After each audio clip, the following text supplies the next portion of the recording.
আন্তর্জাতিক রাজনীতির মঞ্চে এই মুহূর্তে চলছে তীব্র উত্তেজনা। এক চরম নাটকীয় মোড় নিয়েছে ওয়াশিংটন ও তেহরানের সম্পর্ক। মার্কিন প্রেসিডেন্ট ডোনাল্ড ট্রাম্প দাবি করেছেন, ইরান কখনো পরমাণু অস্ত্র তৈরি করবে না, এমন গ্যারান্টি নাকি তিনি নিজেই পেয়েছেন। কিন্তু ইরান সরাসরি ট্রাম্পের এই দাবিকে উড়িয়ে দিয়ে একে ভিত্তিহীন ও বানোয়াট বলছে। উল্টো $1200 কোটি ফেরত এবং কৌশলগতভাবে গুরুত্বপূর্ণ হরমুজ প্রণালীর নিয়ন্ত্রণ নিয়ে মুখোমুখি অবস্থানে দুই দেশ। আসলেই কি পর্দার আড়ালে কোনো চুক্তি হচ্ছে, নাকি যুদ্ধের দামামা বাজছে মধ্যপ্রাচ্যে? অন্যদিকে 6 সপ্তাহের যুদ্ধবিরতি চুক্তিকে বুড়ো আঙুল দেখিয়ে লেবাননে আগ্রাসন আরও বাড়াতে ইসরায়েলি বাহিনীকে নির্দেশ দিয়েছেন বেনিয়ামিন নেতানিয়াহু। 20 বছর পর আবারও ঐতিহাসিক বিউফোর্ট দুর্গ দখল করেছে ইসরায়েল। ট্রাম্পের দাবি কি শুধুই নির্বাচনী স্টান্ট, নাকি বিশ্ব রাজনীতিতে বড় কোনো পরিবর্তনের ইঙ্গিত? আর লেবাননে নেতানিয়াহুর এই নতুন চালের পরিণতিই বা কি?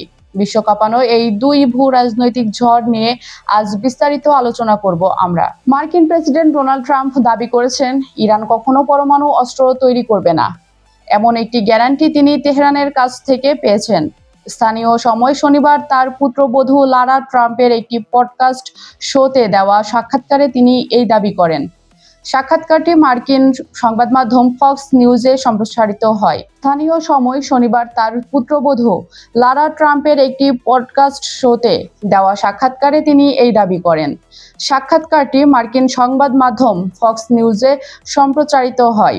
ট্রাম্প বলেন, তিনি ইরানের কাছে এমন একটি গ্যারান্টি চাইছিলেন এবং চমৎকার ব্যাপার হলো তারা এতে রাজি হয়েছে। তবে ট্রাম্পের এই দাবিকে ভিত্তিহীন বলে উল্লেখ করেছে ইরানের সংবাদ মাধ্যমগুলো।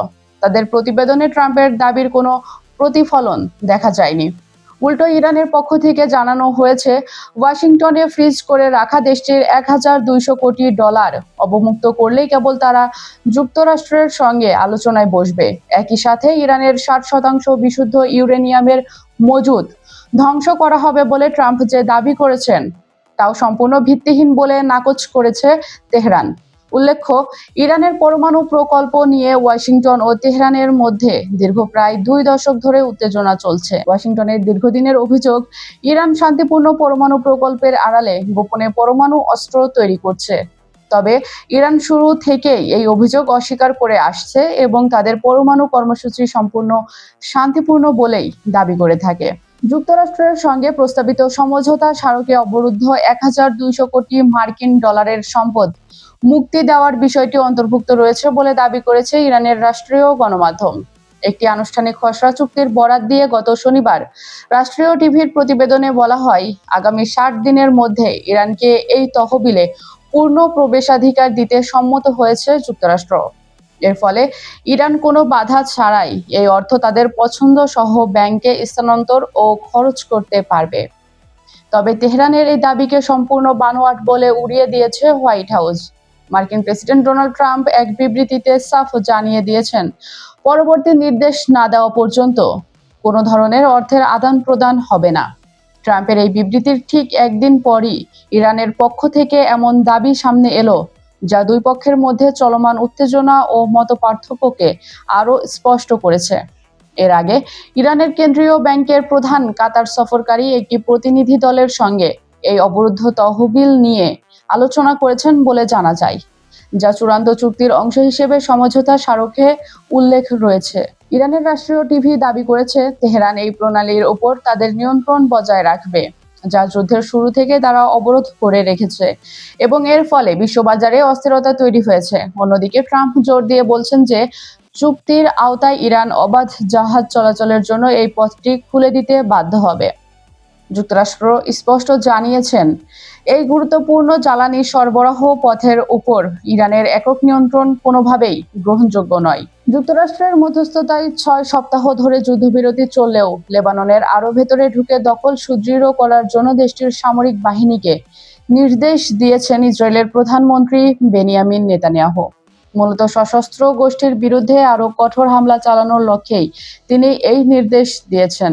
গত রোববার এক বিবৃতিতে নেতানিয়াহু বলেন, আমি সামরিক বাহিনীকে লেবাননে তাদের স্থল অভিযান সম্প্রসারণের নির্দেশ দিয়েছি। লেবানন সংঘাত মূলত ইরান ও ইসরায়েল যুদ্ধের সবচেয়ে বড় বিস্তার হিসেবে দেখা দিয়েছে। গত 2 মার্চ থেকে প্রতিরোধ যোদ্ধারা তাদের বন্ধু ইরানকে সমর্থন জানিয়ে ইসরায়েলে রকেট ও ড্রোন হামলা শুরু করে। এর জবাবে ইসরায়েলি হামলার কারণে 12 লাখের বেশি লেবাননিজ বাস্তুচ্যুত হয়েছেন।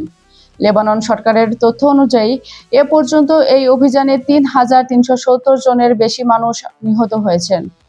অন্যদিকে ইসরায়েল জানিয়েছে একই সময়ে তাদের 24 জন সেনা ও 4 জন বেসামরিক নাগরিক নিহত হয়েছেন।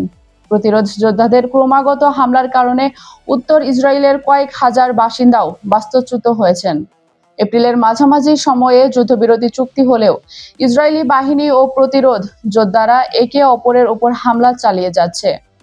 প্রতিরোধ যোদ্ধারা বর্তমানে তুলনামূলক সস্তা এবং সহজে সংযোজনযোগ্য আত্মঘাতী ড্রোন ব্যবহার করছে, যা ইসরায়েলি প্রতিরক্ষা ব্যবস্থার পক্ষে ঠেকানো কঠিন হয়ে পড়েছে। এসব ড্রোনের আঘাতে দক্ষিণ লেবাননে বেশ কয়েকজন ইসরায়েলি সেনা নিহত হয়েছেন।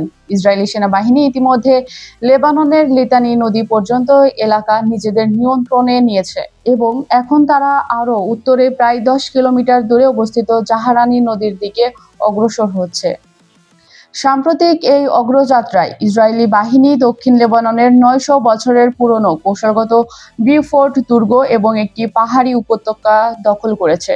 2000 সালের মে মাসে দক্ষিণ লেবানন থেকে 18 বছরের সামরিক উপস্থিতি শেষ করে ইসরায়েলি সেনা প্রত্যাহারের পর এই প্রথম তারা আবারও এই ঐতিহাসিক স্থানটির নিয়ন্ত্রণ নিল।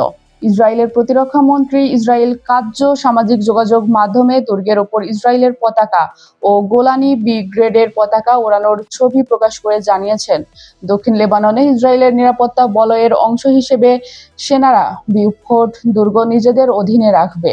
এই দুর্গটি নিয়ন্ত্রণে আসায় ইসরায়েলি সেনারা এখন দক্ষিণ লেবাননের বিস্তীর্ণ অঞ্চল এবং উত্তর ইসরায়েলের ওপর সরাসরি নজরদারির সুবিধা পাবে, যেখান থেকে অতীতে ইসরায়েলের আবাসিক অঞ্চলে হামলা চালানো হতো।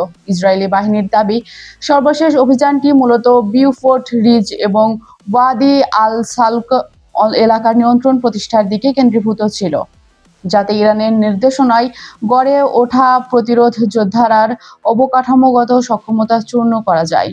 এদিকে আসন্ন নির্বাচনে নেতানিয়াহুর প্রতিদ্বন্দ্বী ও সাবেক প্রধানমন্ত্রী নাফতালি বেনেত লেবাননে, বিশেষ করে রাজধানী বৈরুতের উপশহরগুলোতে আরও কঠোর হামলা চালানোর দাবি জানিয়েছেন। দর্শক, তাহলে দেখতেই পাচ্ছেন আন্তর্জাতিক রাজনীতির দাবার বোর্ডে চালের পর চাল চালছে পরাশক্তিগুলো। একদিকে ট্রাম্পের পরমাণু চুক্তির দাবিকে ইরান বলছে ভিত্তিহীন নাটক, অন্যদিকে ওয়াশিংটনের $1200 কোটি আটকে রাখার পাল্টা জবাবে উত্তাল বিশ্ববাজার। তার উপর হরমুজ প্রণালীর নিয়ন্ত্রণ কার হাতে থাকবে তা নিয়ে যে কোনো মুহূর্তে জ্বলে উঠতে পারে যুদ্ধের দাবানল। আর মধ্যপ্রাচ্যের অন্য প্রান্তে যুদ্ধবিরতির চুক্তিকে স্রেফ কাগজের টুকরো বানিয়ে লেবাননের ঐতিহাসিক বিউফোর্ট দুর্গ কবজা করেছে নেতানিয়াহুর বাহিনী। বেনেতের মতো কঠোরপন্থীরা বৈরুতকে ছাড়খাড় করার হুমকি দিচ্ছে। তাহলে কি আমরা এক শতাব্দীর সবচেয়ে বড় ও ভয়াবহ যুদ্ধের দ্বারপ্রান্তে দাঁড়িয়ে? ট্রাম্পের এই দাবি কি শুধুই পলিটিক্যাল স্ট্যান্ড, নাকি পর্দার আড়ালে তৈরি হচ্ছে নতুন কোনো বিশ্ব ব্যবস্থা?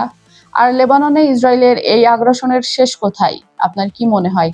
কমেন্ট সেঞ্চুরিতে ঝড় তুলুন। আপনারা পৃথিবীর কোন প্রান্ত থেকে আজ আমাদের এই বিশ্লেষণ দেখছেন তা এখনই কমেন্ট করে আমাদের জানান।